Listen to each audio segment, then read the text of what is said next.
ಪಂಚ ಗ್ಯಾರಂಟಿಗಳಿಗೆ supreme power ಸಿಕ್ಕಿದೆ. ರಾಜ್ಯದ 5 ಗ್ಯಾರಂಟಿಗಳಿಗೆ ಸುಪ್ರೀಂ ಕೋರ್ಟ್ನಲ್ಲಿ ಜಯ ಸಿಕ್ಕಿದೆ. ಜಮೀರ್ ಅಹ್ಮದ್ ವಿರುದ್ಧ ಶಶಾಂಕ್ ಅನ್ನೋರು ಅರ್ಜಿಯನ್ನ ಸಲ್ಲಿಸಿದ್ರು. 5 ಗ್ಯಾರಂಟಿಗಳು ಚುನಾವಣಾ ಆಮಿಷ ಅಂತ ಹೇಳಿ ಅರ್ಜಿಯನ್ನ ಸಲ್ಲಿಕೆ ಮಾಡಲಾಗಿತ್ತು.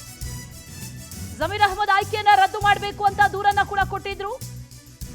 ಈ ಚುನಾವಣಾ ಭರವಸೆಗಳೆಲ್ಲವೂ ಕೂಡ ಭ್ರಷ್ಟ ಆಚರಣೆ ಅಲ್ಲ ಅಂತ ಸುಪ್ರೀಂ ಕೋರ್ಟ್ ಹೇಳಿದೆ. ಸುಪ್ರೀಂ ಕೋರ್ಟ್ನಲ್ಲಿ ರಾಜ್ಯದ 5 ಗ್ಯಾರಂಟಿಗಳಿಗೆ ಜಯ ಸಿಕ್ಕಿದೆ. ಹೀಗಾಗಿ ಗ್ಯಾರಂಟಿಗಳ ಬಗ್ಗೆ ಇದ್ದಂತ ಈ ಕಾನೂನಾತ್ಮಕ ತೊಡಕು ಏನಿದೆ, ಆ ಕಾನೂನಾತ್ಮಕ ತೊಡಕು ನಿವಾರಣೆ ಆಗಿದೆ. ಈಗ ಕಾಂಗ್ರೆಸ್ 5 ಗ್ಯಾರಂಟಿಗಳಿಗೆ ಸುಪ್ರೀಂ ತೀರ್ಪಿನಿಂದ ಒಂದ್ ರೀತಿಯಲ್ಲಿ ಆನೆ ಬಲ ಬಂದಂತಾಗಿದೆ. ಮತ್ತಷ್ಟು ಡೀಟೇಲ್ಸ್ ಅನ್ನ ನೀಡ್ತಾ ಹೋಗ್ತಾರೆ ನಮ್ಮ ಪ್ರತಿನಿಧಿ ಆನಂದ್. ನೇರ ಸಂಪರ್ಕದಲ್ಲಿ ಜಾಯ್ನ್ ಆಗಿದ್ದಾರೆ. ಆನಂದ್, ಪಂಚ ಗ್ಯಾರಂಟಿಗಳಿಗೆ ಕಾನೂನಾತ್ಮಕವಾಗಿ ಒಂದಷ್ಟು ತೊಡಕಿದೆಯಾ ಅನ್ನುವಂಥ ಪ್ರಶ್ನೆ ಸಾಮಾನ್ಯವಾಗಿ ಇತ್ತು. ಇದು ಆಮಿಷಗಳು ಅನ್ನುವಂಥ ಮಾತನ್ನ ಕೂಡ ಹೇಳಲಾಗಿತ್ತು. ಆದರೆ ಸುಪ್ರೀಂ ಕೋರ್ಟ್ನಿಂದ ಈ ಪವರ್ ಬಂದಿರೋದು ಕಾಂಗ್ರೆಸ್ಗೆ ಮತ್ತಷ್ಟು ಬೂಸ್ಟ್ ಕೊಡ್ತಾ ಇದೆ. ಡೀಟೇಲ್ಸ್ ಏನಿದೆ?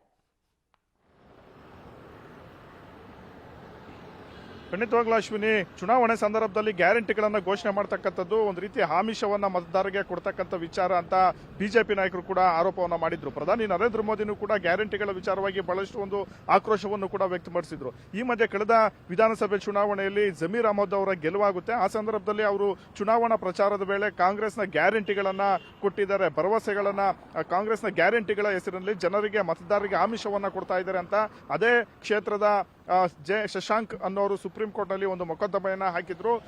ಈ ಒಂದು ಆಮಿಷವನ್ನ, ಈ ರೀತಿ ಗ್ಯಾರಂಟಿಗಳ ಹೆಸರಿನಲ್ಲಿ ಮತದಾರರಿಗೆ ಆಮಿಷವನ್ನ ಒಡ್ಡಿ ಜಮೀರ್ ಅಹ್ಮದ್ ಅವರು ಚುನಾವಣೆಯಲ್ಲಿ ಗೆಲುವು ಸಾಧಿಸಿದ್ರೆ ಅವರನ್ನ ಶಾಸಕತ್ವದಿಂದ ರದ್ದು ಮಾಡಬೇಕು ಅನ್ನೋ ಒಂದು ಅಪೀಲ್ ಅನ್ನ ಸಲ್ಲಿಸಿದ್ರು. ಇದನ್ನ ಕೋರ್ಟ್ ಒಂದು ಸಾಕಷ್ಟು ಒಂದು ಪರಿಶೀಲನೆ ಮತ್ತೆ ವಾದ ಪ್ರತಿವಾದವನ್ನು ಕೂಡ ಆಲಿಸಿತ್ತು. ಈ ಸಂದರ್ಭದಲ್ಲಿ ನಿನ್ನೆ ಸುಪ್ರೀಂ ಕೋರ್ಟ್ ಮಹತ್ವವಾದಂತಹ ಒಂದು ತೀರ್ಪನ್ನ ಕೊಟ್ಟಿದೆ.